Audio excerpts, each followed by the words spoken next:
décade. Ça marche par mon petit survol d'histoire. Vous apprenez l'histoire à l'école, l'histoire des rois de France. Je me suis dit pourquoi ils n'auraient pas un petit survol de l'histoire de leur grand-mère. Voilà. Parce qu'au fond, alors je vais vous raconter un tout petit, ce sera rapide, je ne vais pas vous embêter, mais par tranche de 10 ans. Décade, et j'ai passé 7 décades, j'entame la 8e, qui sera sans doute décadente. Faut s'y faire. Comme tu fais 10 ans de moins, de 60 à 70. Eh ben, ça ira, on reverra ça dans 10 ans. Alors voilà, un petit survol quand même pour que vous sachiez, 26-36, première décade, je suis née en 1926. Première décade, 1926. Avec 80. Il apprend des choses, François. Tu vois. Il n'y a pas de comme nous sur cette famille. Voilà, une enfance dans un milieu facile, aisé. Mes parents, ils avaient 2 bonnes au début, après ils n'en avaient plus qu'une. Donc moi, j'étais élevée sans problème d'argent, mais très souvent avec la bonne. Et j'aimais beaucoup les bonnes de mes parents. Je vous dis bonnes parce que c'est un terme qu'on n'emploie plus, parce que ça vexerait les employés de maison maintenant. Hein. Mais à l'époque, on les appelait comme ça. Hein. Au Sénégal, il y a des bonnes. Ah oui, bien sûr, mais c'est ça, mais c'est plutôt dévalorisant. Hein.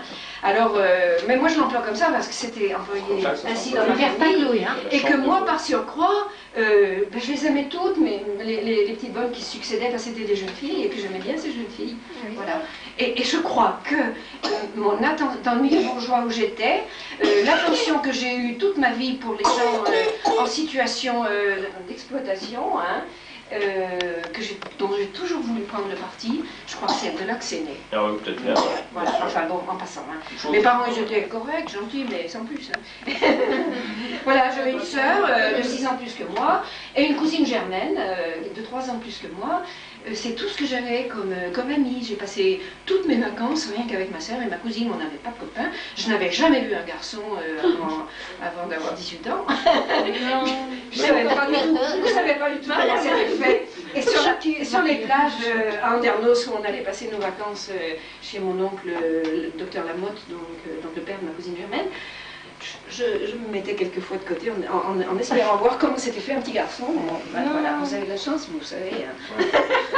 Moi aussi d'ailleurs. Alors à l'époque, figurez-vous encore qu'on m'a mise à l'école à 6 ans. Vous voyez ça? Ça vous paraît très tard. Moi aussi, ça me paraît très tard maintenant en rétrospective, mais je pense que j'ai manqué énormément de rapport avec les autres. Voilà, avec les autres. C'était pas mixte, bien sûr, je connaissais pas de garçon. Et j'étais très très sage, puisqu'à la maison, il paraît que je restais des heures à couper des petits papiers assise devant une table, parce que sans doute je manquais un peu de ma mère, je suppose, qui allait un peu vivre avec sa mère, avec des thés. J'ai sûrement manqué de ma mère. Enfin, des thés. C'est-à-dire qu'elle prenait le thé. Ah, des thés, merci. Elle me laissait à la petite bonne, et moi je coupais des papiers sur une table. Bon, enfin, ça, c'est pas grave. Je m'en suis bien sortie. Oui. Comme quoi. Voilà, à la première décade. Deuxième décade, 36-46, lycée. Scolarité au lycée, jusqu'au bac, j'ai eu assez jeune, voilà. Mais ce qui a marqué ma vie, ça a été la GEC, la jeunesse étudiante chrétienne, qui était des équipes de réflexion sur comment on pouvait vivre sa foi chrétienne dans un milieu de vie qui était celui du lycée. Mais c'était surtout pour moi l'expérience d'abord de quitter ma famille, puisque j'ai fait des quantités de camps dans les Alpes, voilà, on a fait des camps, et c'était les premières expériences de quitter ma famille encore. J'ai eu des responsabilités très vite d'ailleurs. Rien n'était mixte, ni le lycée, ni les camps. Rien, je ne connaissais pas les garçons, je te dis. La GEC, c'était la guerre en même temps. La GEC, c'était la guerre. Ah, mais attends, je vais vous parler de la guerre, bien sûr. Parce que la grosse difficulté à vivre cette période, c'était, donc, je vous ai dit 36-46, la deuxième décade, 39-45, toute la période de guerre. Et donc, c'était la guerre. Il y a eu des bombardements à Saint-Étienne, on avait peur. On descendait au lycée, on descendait dans les souterrains chaque fois qu'il y avait des alertes et des risques de bombardement. Et je me rappelle, dans ces souterrains, on était, je ne sais pas combien, il y avait d'élèves au lycée à ce moment-là, 500 à peu près. Hein. On était tous dans les souterrains. C'était horrible, quoi. Enfin, c'était très anxieux, quoi. Et puis les nuits à la maison, rue de Gaulle, j'habitais. C'était très anxieux, il y avait des alertes dans toute la période, il y avait des alertes. Et bon, il y a toute une période où on restait, il y a toute une période où on avait vraiment peur parce qu'il y avait tout. Et on descendait. Et puis alors, aussi, vous n'aviez pas le droit de sortir à partir. Et puis alors, c'était le couvre-feu complet. Dans les rues, c'était complètement noir. Complètement noir. Il n'y avait ni magasin, ni lampe, rien. Il fallait sortir avec sa petite lampe de poche et couvre-feu, c'est-à-dire rentrer avant le du soir, je pense. Ouais. Et quand t'allais en vélo chercher des produits? Alors, oui, c'est ça. Alors, il y avait ça aussi. On mangeait, c'était dégueulasse ce qu'on mangeait. Hein. Je me rappelle, on mangeait des fromages sans matière grasse. Ouais, on mangeait, vraiment, c'était très moche ce qu'on mangeait. Encore que mes parents, ils avaient des moyens d'argent suffisants, puisque l'entreprise de ruban de mon père, hein, ils ont plutôt travaillé assez bien pendant la guerre, parce qu'ils ont fait, je ne sais plus quoi, de l'utilitaire, je crois, pour la guerre. Hein. Donc, ils travaillaient, ce qui fait qu'on n'était pas à court d'argent, ce qui fait qu'on pouvait acheter du beurre à 3 fois son prix, quoi. On appelait ça du marché parallèle. Mais on allait le chercher sur place, en vélo, dans les petites campagnes, et il fallait rentrer à Saint-Étienne, en vélo bien sûr, depuis la plaine du Forêt. Moi, j'ai toujours fait des allers-retours en vélo dans le Vésieux à Saint-Étienne. Je montais mon vélo 3 étages pour le rentrer à la maison. Et on passait par les toutes petites rues pour éviter les flics, parce que les flics, bon, ils vérifiaient. J'ai un souvenir terrible d'un jambon que je ramenais sur mon vélo et que pour le ramener à la maison, il a fallu que je prenne une petite rue vraiment très pentue, très détournée. Enfin bon, on en suis sortie sans les flics. Mais voilà, des souvenirs comme ça, de faim, de couvre-feu, de bombardement, de cave, de peur. Mais en même temps, pour moi, la découverte des responsabilités que j'ai assumées à la GEC, puisque en terminale, en philo, j'étais responsable de toute la GEC du lycée. Là. On était nombreux à l'époque, hein, donc ça m'a mis dans le bain, et puis dans les camps aussi, j'ai été responsable de camps. On avait des camps de 50, 60 lycéennes hein, de toute la région. Et voilà, j'étais responsable de ça, ce qui fait que ça m'a fait goûter à la responsabilité comme ça, dans des mouvements d'animation. Et que après, tout naturellement, ça a continué dans la vie adulte. Voilà, 36-46, 46-56, troisième décade. Alors, troisième décade, je sortais des responsabilités dans la GEC, j'en ai assumé dans la JIC, JICF, c'est-à-dire Jeunesse Indépendante Chrétienne Féminine. J'ai donc là aussi assumé la responsabilité de toutes les équipes du diocèse de la région stéphanoise. Et puis, dans ces réunions-là, où on avait à cette époque des réunions de rencontre avec les autres, c'est-à-dire les jeunes de la JIC, les garçons de la JIC, la JOC, la JOCF, la JAC, les ruraux et la JACF. On avait des réunions de tous ces regroupements de milieux divers, et Henri se trouvait être le responsable de tous ces mouvements-là. Ça s'appelait l'ACJF, l'Action catholique de la jeunesse française, et il était responsable de l'ensemble de ces mouvements, JOC, JAC, JSC, JIC. Et c'est là que je l'ai rencontré, en allant, moi, à ces réunions. Et ce garçon-là, il m'a fasciné parce qu'il était très impressionnant, il parlait très bien, il réfléchissait beaucoup, mais il était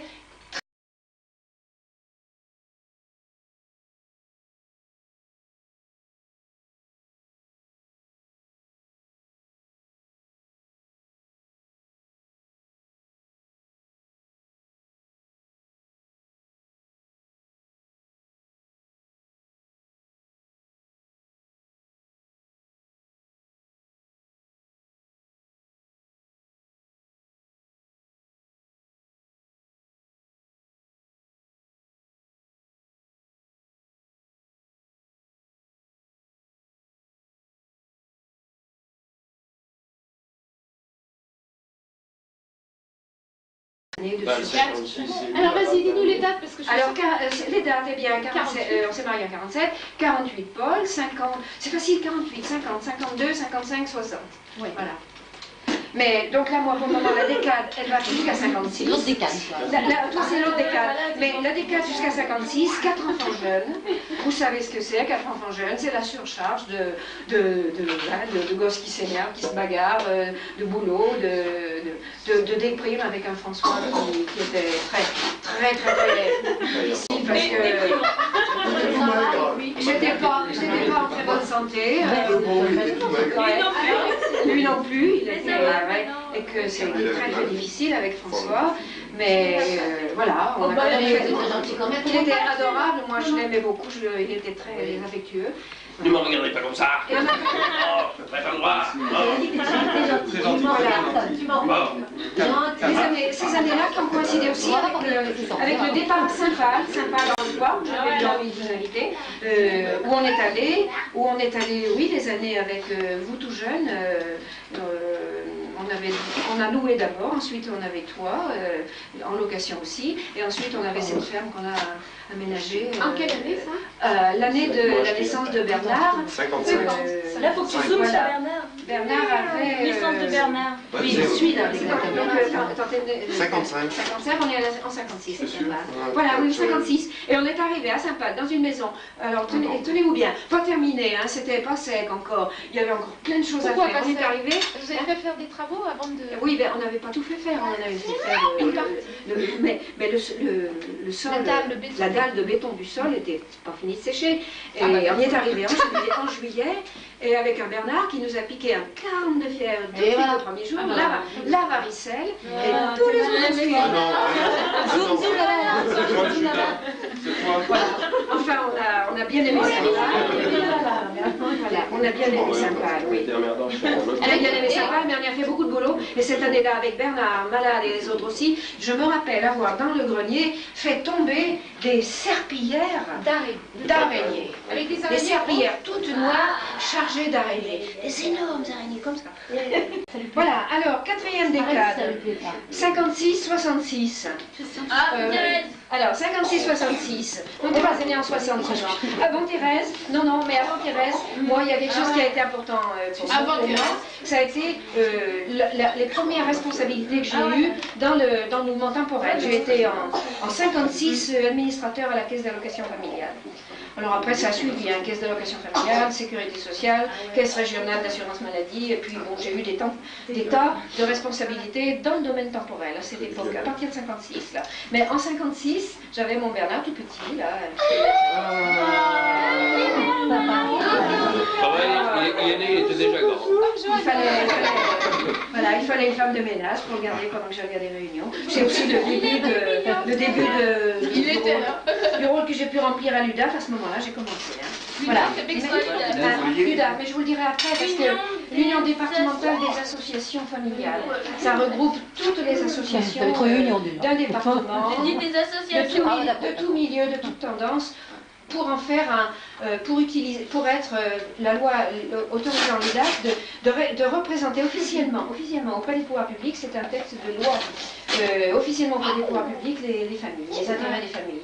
Donc on avait des représentants, c'était à ce titre-là que j'étais à la CAF d'ailleurs, c'était le titre de représenter les intérêts des familles. Et à la SACU aussi, après.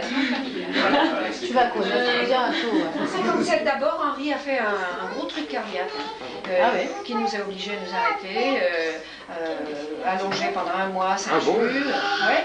Et ça a été, on a eu très peur, il a fait il a fait diverses analyses du fonctionnement de son cœur, mais en réalité, ça n'a été que un rhumatisme au cœur, consécutif à une angine mal soignée. On avait très envie d'avoir un 5e enfant. À l'époque, c'était la mode. Hein. Toutes nos... Télé par mode. Oui, quelle chance que c'était la mode. Non, mais toutes nos familles... Sinon, tu serais pas née. Les familles de ma génération, avec tous les enfants, parce que rappelez-vous, quand même, il fallait repeupler la France. Et oui, alors on avait poussé à ce que les couples aient des enfants. C'est pour ça que la démographie, elle est comme ça. Oui, maintenant, elle revient. À l'époque, les profs, ils sont comme moi au chômage, voilà. Et puis, attendez, il fallait avoir des enfants, et puis quand on s'aimait dans un couple, on n'avait pas du tout ce que vous avez maintenant. Hein. On n'avait pas du tout la pilule, on n'avait pas non plus les moyens contraceptifs que vous avez. Donc, quand on s'aimait, on faisait des enfants. Mais en plus, on avait envie d'un 5e enfant, c'est vrai. Mais Henri étant malade, Henri étant malade, on a attendu, on a dit qu'il faut attendre de savoir si Henri, bon, il va vraiment pouvoir reprendre une vie tout à fait normale. Voilà, bon, ça a été une période. Ensuite, 60, Thérèse, naissance de Thérèse. Cette joie de la naissance de Thérèse, vraiment émerveillée. Voilà, émerveillée. Jusqu'à 1 an, on a eu une petite fille. Jusqu'à un an. Alors depuis. On peut m'interviewer, je suis d'accord. Après, Thérèse et Bernard. Mais tuberculose due à un ami qu'on accueillait, qui était un pauvre. Elle serait née 15 ans plus tôt, elle mourrait en 3 jours. Oui, je vous avais elle a quand même frôlé la méningite tuberculose, Thérèse. Elle a été très fatiguée, très énervée, elle criait, on a eu des nuits pendant des semaines, des mois même, avec un bébé qui criait la nuit. Je m'en souviens, j'étais là. C'est horrible, ça vous a pesé. Ouais, moi j'étais malade, en plus elle me rassure. Et lui, il était malade. Alors lui, il a eu un truc bacillaire au poumon, mais sans grande gravité. Mais c'est pas grave. c'était ce qu'on appelle une Non mais lui, c'était pas grave. C'était grave quand même. Allez, faut dépêcher, il y en a qui veulent partir, faut dépêche. Alors une primo-infection, bon ben ça va, ça n'a pas été très grave. Et mon père, qui était mourant, en même temps que Thérèse était malade, et toi aussi, mais surtout Thérèse, et j'ai le souvenir de ne pas avoir pu entourer mon père, parce que la petite, je ne pouvais pas la laisser, tellement elle était pénible. Donc laissé en 62, mon père, voilà, laissé en 62. Alors on va passer vite là, 64 Henri, il avait pris à travailler avec mon père dans la maison Jacquet qui fabriquait des rubans. Ils avaient essayé de développer l'entreprise en créant de nouveaux créneaux de textile. Et ils ont fait tout ce qu'ils ont pu pour essayer de développer l'entreprise. Le textile, à l'époque, commençait à lâcher d'entreprise en entreprise. Et jusqu'au moment où on a décidé de l'arrêter, la maison Jacquet. Alors, on l'a arrêté avant que ça soit en faillite. Ce qui fait qu'on a bien arrêté sans tout, quoi. Et ce qui fait qu'Henri, à 42 ans, il a cherché un autre boulot, ce qui n'était pas très facile déjà à cette époque, à 42 ans, de changer complètement. Et c'est là qu'il a trouvé qu'il est entré à Loire-Matériaux en 64. Donc, 64, voilà.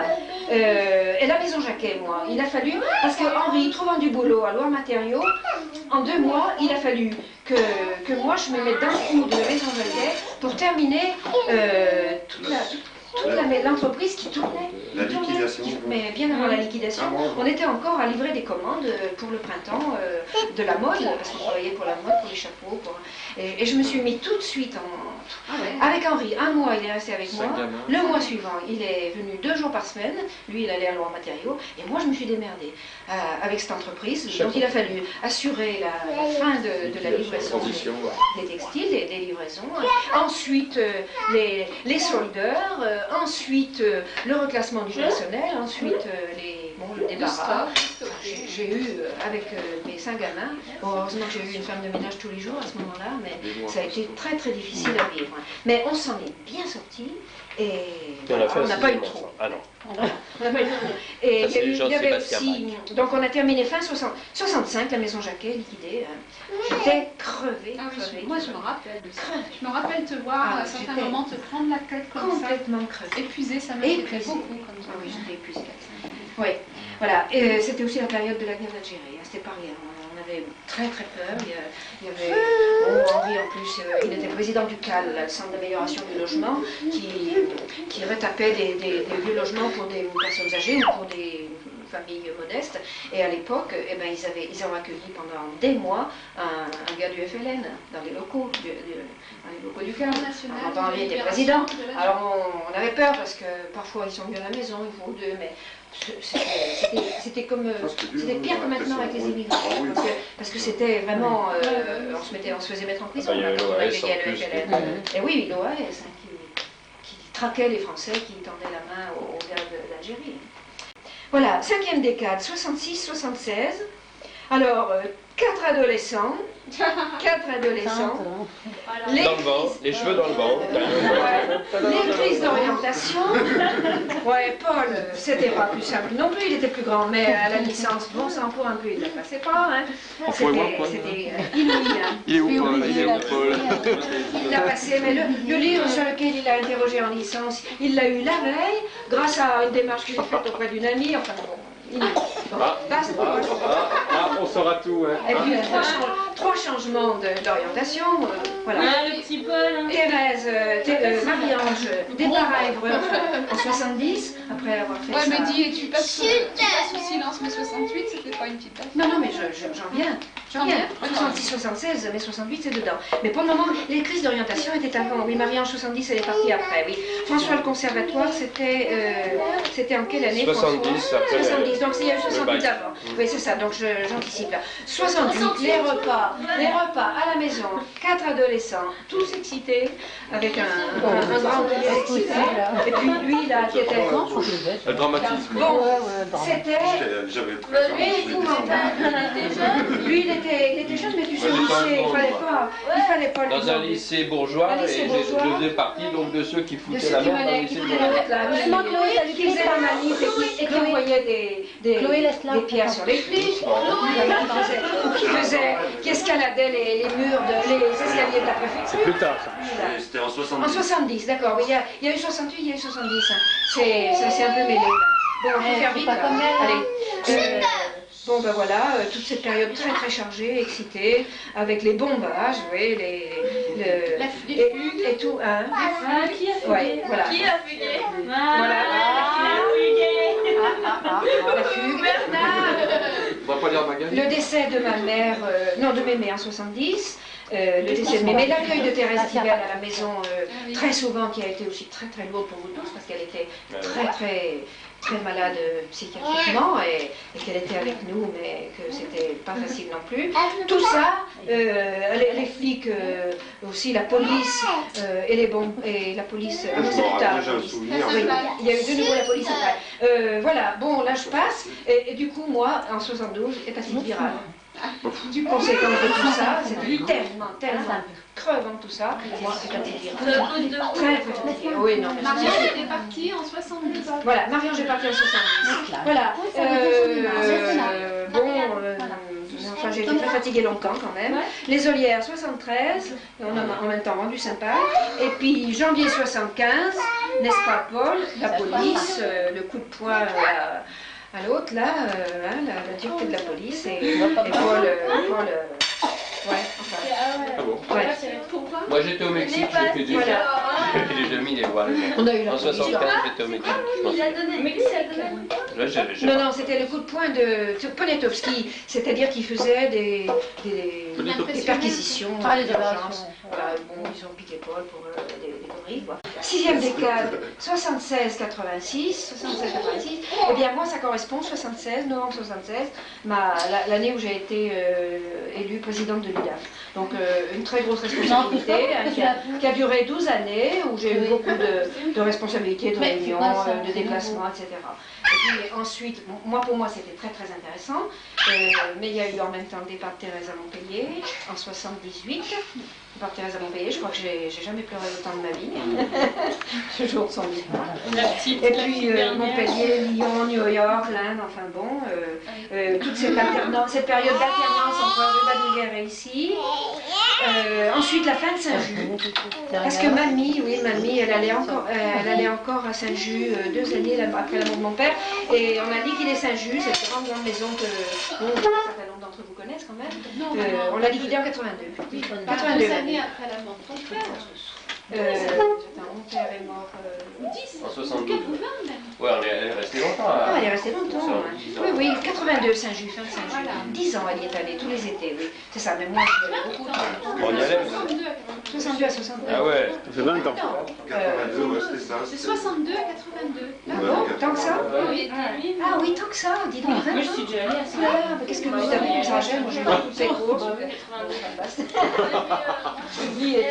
Alors on a liquidé Saint-Just donc en 82. Henri a été à la retraite en 82 aussi. Alors vous savez, Voilà. vous êtes nés. Et on s'est... 82, on s'est installé donc tout de suite après la liquidation de Saint-Just. On s'est installé complètement aux Olières au moment où Henri était à la retraite et on a vécu complètement ici. Mais mon départ de la rue Badoulière où j'étais à côté de mamie lui a été extrêmement dur. Hein. Et il a fallu que je trouve. Et Henri, il ne pouvait plus rester rue Badoulière et ici, les deux en plus, ils respiraient mal. Il fallait la vie lui revenait plus du tout. Et puis alors on lui a aménagé ces 2 pièces là et elle venait après tous les étés ici, de 2 ou 3 mois. Voilà. Mais ce qui n'a pas été très facile pour nous non plus avec Henri parce que mamie étant là, on était coincés. On n'osait même plus par la suite aller pique-niquer. Hein. Enfin bon, ma soeur venait de temps à autre et puis elle la gardait. On s'en allait une semaine, mais pas plus, hein, on s'en allait jamais plus d'une semaine. Voilà, cette décade-là qui se termine. Ah ben oui, qui se termine 86. Oui, bon ça y est. Voilà, oui. 86. Alors ensuite 86-96, c'est la dernière décade, bien sûr. C'est la vieillesse de mamie. C'est mon expérience politique en 89, où j'ai patronné une liste socialiste, et où j'ai fait la campagne électorale. J'ai bien aimé, c'était ça. Tout le monde se tutoyait, on avait dans les meetings. Bon. Enfin voilà, j'étais bien. On n'a pas passé. Il y a eu 49-51, quoi. C'est la droite qui a passé. Mais j'en ai gardé beaucoup d'amitié avec tous ces gens-là. C'était pas sympa. Voilà. Décès de mamie 89. Et puis alors après, c'est la période évidemment de la maladie d'enfant. Des hospitalisations, une évolution inexorable de la maladie, des séjours à Nyons, l'oxygène, la progression de la déchéance du corps avec l'oxygène, les fauteuils roulants, vous vous rappelez. Ensuite, après le fauteuil roulant, ça a été le lit et puis ça a été la fin. Voilà. Et tout de suite après la fin, le 28 juin 1994, fin juillet 1994, départ de Thérèse et des Boursets pour Avignon. Voilà. Mais j'ai eu la chance de les avoir 3 ans, pas trop loin. Ce qui fait qu'il y a eu des passages de Thérèse à des moments très très durs où ça a été une aide importante. Voilà mes amis, beaucoup des voyages, des petits-enfants, de toutes les naissances des petits-enfants que je n'ai pas dit parce que vous savez ça. Les déplacements. Voilà, les déplacements, les vacances, les soucis, les deuils, les ruptures dont je n'ai pas parlé, mais qui ont été aussi des moments durs. Hein. Les départs, les maladies, tout ça, les voyages. Après, on a fait quelques voyages quand même avec papa, des voyages qui nous ont fait du bien. Après sa maladie, là. On a eu 2 ou 3 voyages qui nous ont fait du bien. La Tunisie, Assise, Rome, voilà, c'est tout. Mais enfin, c'était des très bons souvenirs. Voilà, pour vous dire qu'une vie, en 7 décades, il y a des phases très très différentes les unes des autres. L'important, c'est d'assumer chaque moment, de trouver toujours à rester debout et avoir devant encore. Moi, je suis en